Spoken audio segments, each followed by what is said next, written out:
Hey, my name is Emily Dalsky, and thanks so much for joining me today in What Matters Most. Today I want to chat about the #1 trending Netflix series last fall of 2021, the Squid Games, and what can be learned from them, perhaps, about human nature.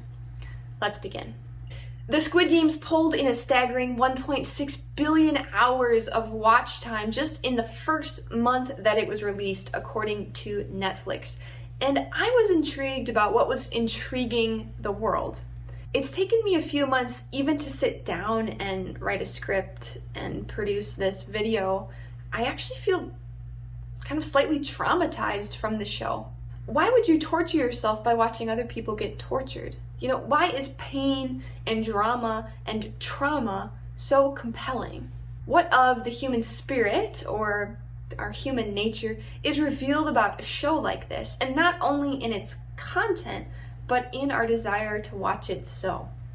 And all of this made me think, why wouldn't a series about children's games without death be as compelling?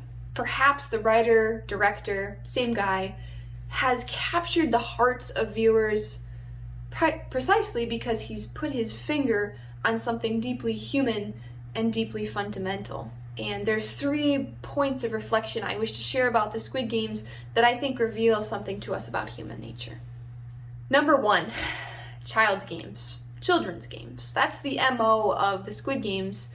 The players play these games from their youth to win a cash prize, and if you lose a game, you die. Oof. Okay, let's back up for a second. At our core, I would say, we are still children. Although we age and mature, there's still that inner child in us. And sometimes adulthood has forced us to grow up in ways that are not to our benefit. Turns out the game maker, who is dying of cancer, and he's very old at this point, only created the games to reminisce about his childhood when he was simple and carefree, simply being with his friends. It's not about the money for him. It never was.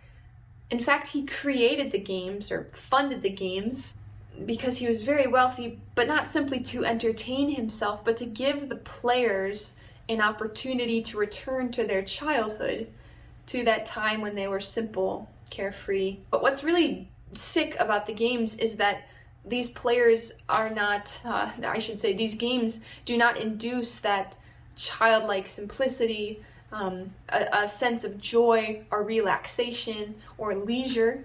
Instead, they induce fear and trauma and horror, because the risk always of losing is death. You don't just get out, you die. You die out of life, you die out of the game. We see this in a certain episode where the players come into a life-size playground, adult-size playground, and there's something so eerie about the set, because it is not a place of joy and frivolity.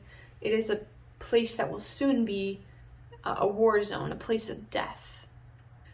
It's as though, no matter your age in life, that we all wish to be young again, that there's something ideal in being a child, simple and carefree. And the fact that the Squid Games leverages this basic human desire to return to what is so good is deeply perverted and evil. The second point that I wish to share is a debt that you can't pay.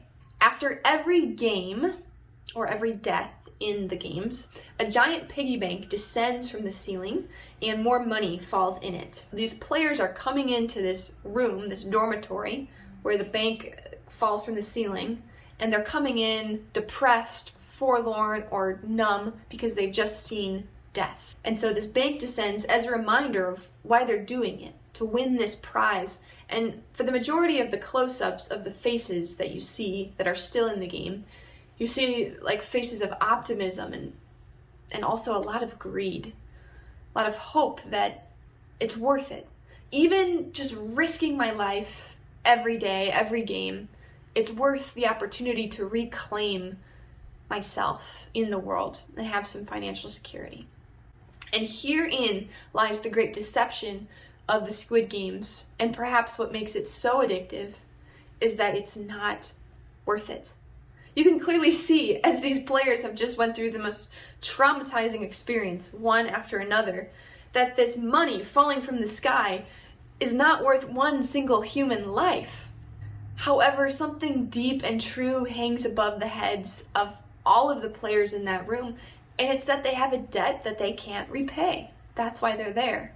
And even if they leave the games in order to return to their lives, which they actually do in episode 2, it's called Hell, their debt is too consuming. Their lives, their normal lives back home, are too hellish that the games, this opportunity to reclaim their life, is worth even death itself. I couldn't help but gasp at the parallels between the Christian life and the Squid Games. That we each have a debt that we cannot repay, the cost of our sin, that which has eternally separated us from God the Father and has disabled us to enjoy eternal life with Him. And the Father knew that we couldn't repay this debt on our own, and so He sends His only Son to reconcile us with Himself, which Jesus does with the cost of His own blood. And so this means that the opportunity for eternal life is reopened to us, and that we don't have to jump on glass panes guessing which one will break in order to reclaim our lives. We can simply rest secure in knowing that we are provided for by the Father through the Son. We can take a deep breath and receive that truth that we don't have to do it ourselves, that we are actually deeply provided for, even if it seems otherwise. The third and final point that I wish to extract from the Squid Games about what they reveal to us about our human nature is the freedom to choose. As I was processing this show with one of my dear friends and was just sharing how deeply disturbed I was by the content, he asked me, "Emily, is there anything good about this show?" To which I paused and reflected and paused and said, "I don't know." Now, besides the takeaways that I've already shared, I would also posit this last takeaway, and that is the freedom to choose, something that I find actually good about the show. Even with the opportunity to become stupidly wealthy, the players, as we see on display, are still free to choose the good and avoid evil. And this is demonstrated in the final hand-to-hand combat. It's supposed to be a game, it's really a combat between the last two players, and it gets really ugly. And yet, just when Sung Ji-hun has the upper hand over his opponent, Sung-woo, who happens to be his childhood friend, Sung Ji-hun refuses. He puts the knife down. It's as though if at that moment he can kind of zoom out, see the bigger picture, and say, cash money is not worth the life of my friend here. But Sung-woo can't accept his friend's mercy. All the lives that have been claimed for this moment, Sung-woo might have been thinking, this is not like the Hunger Games where there can be two winners that walk away.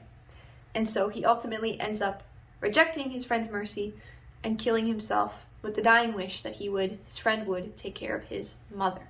By refusing to murder Sung-woo, Sung Ji-hun says, "I am not a pawn in the games of the VIPs, those who fund and watch these sick games." He recognizes that he's more than a cog in a machine and that cash money is not worth the life of his friend.